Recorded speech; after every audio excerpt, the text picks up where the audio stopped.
pakiramdam nyo na sa wakas nakapag-file na sinasabi?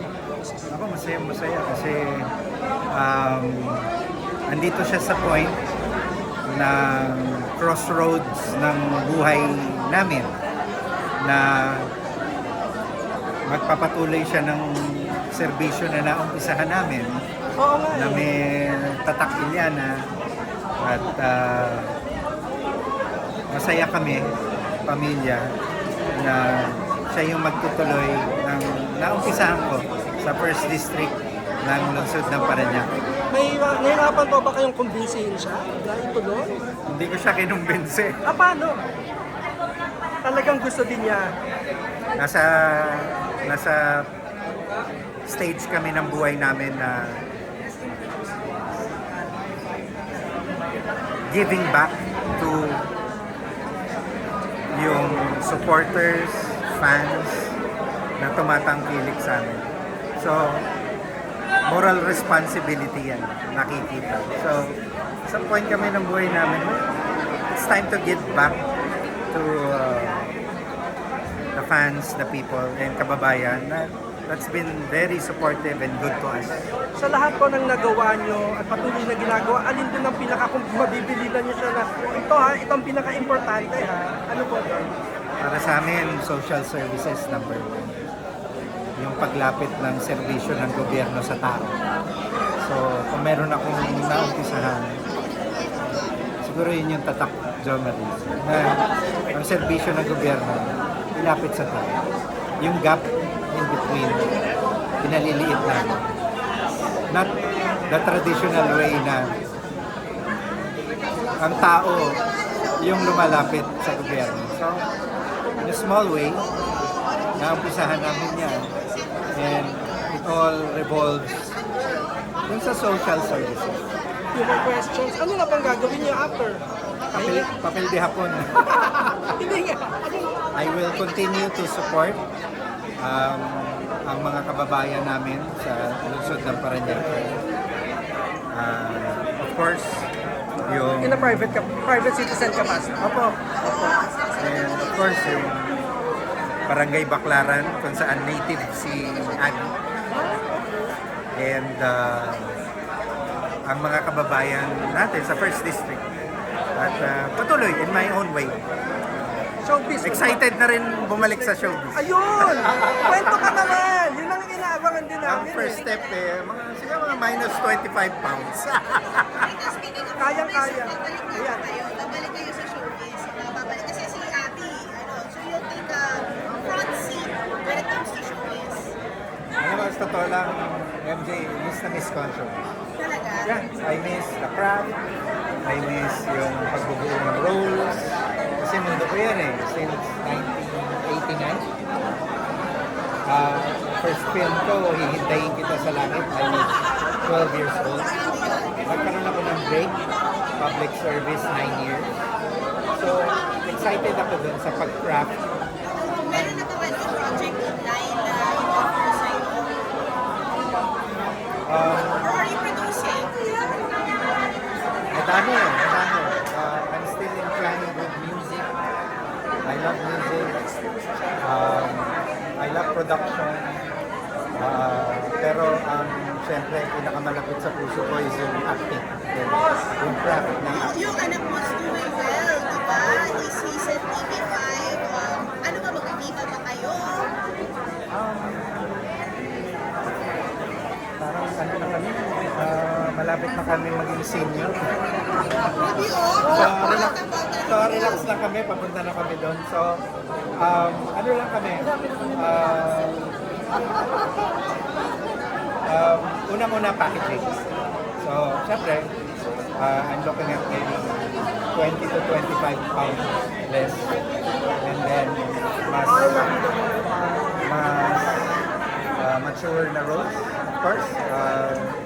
Nandun sa gitna ng daddy, tsaka lolo. Grabe naman yun. Lolo ka naman. No, but Abby loves you just the way you are. Pero I understand what you're saying for the film, for the camera, and so on. So ano, pagpapatuloy mo yung racing, anong exercise gagawin niyo? Yeah, motorsport will always be part of me. And kakambal ng motorsport is yung advocacy ko for road safety. So, kambal yan. So, huwag kumarera sa kalye and maging safe sa kalye, sa ating mga lansangan, public roads. To compete sa mga tama at saka qualified na may franchise mga racing circuit. Okay, so right now, syempre nakausap ko ng PCA. So to be, Concy, Abby, and what made you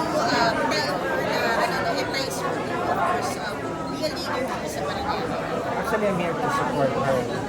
And whatever decision is hers and hers alone pagdating sa politics. So, Abby is a native from the barangay ng Baclaran. So, ang roots niya is from there.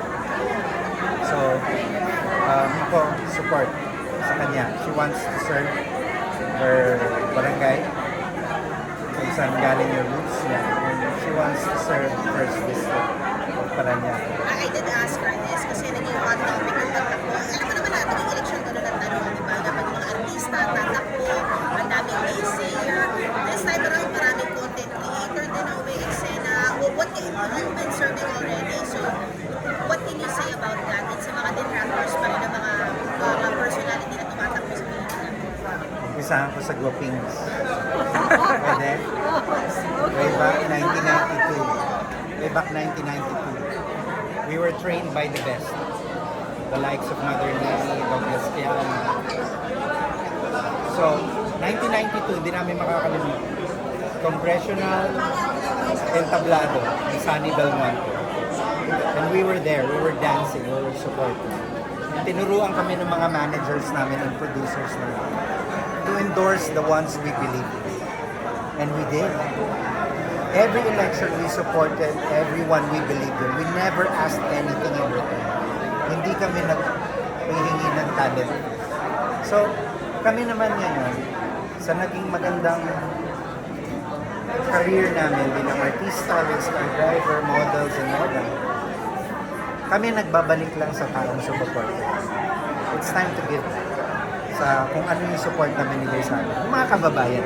You're saying that your training is it so far from the public speaking that you're doing as a public servant? Yun ba yun? Kasi it's a moral responsibility. Kung meron kaming contribution sa community, sa lipunan natin, is service written all over. So, servisyo lang. Ganun lang. So of course, hindi mawawala yung batikos and all that. Pero we have report cards. We have report cards to prove kung ano yung mga na-deliver. And of course, how do you feel sa support ng Jomari and the whole slate na pinagay a member?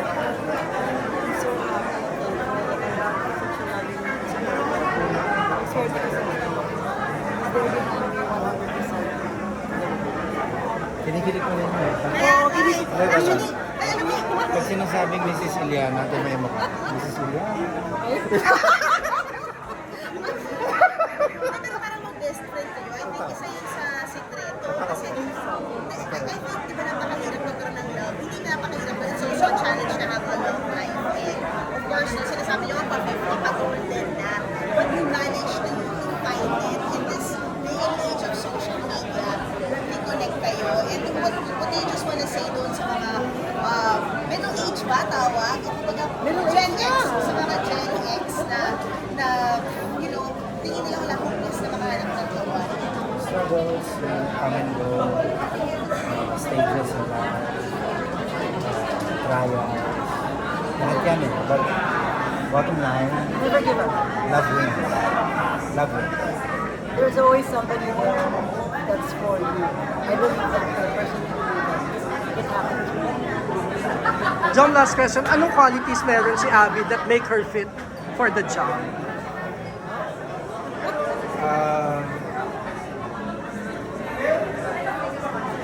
I think it's her heart. If I would describe her heart, it's golden, napakabait, pero ang tapang nito. Mas tapang nito. Mas matapang sa akin. Walang aatrasan. Palaban. At Matapang to. Kung ano yung ipaglalaban niya, dire-diretso yun. Hindi mo siya mabibend. Hindi mo siya mababago. Basta alam niya nasa tama siya. So, ang qualities ni Abby na pinakagusto ko, Sir Heart. At Abby, kanina binanggit ni Jom na kinikilig ka pa din. Anong pinaka nakakakilig kay Jom? Hanggang ngayon. Everything about him. Basta't nasa tabi ko siya.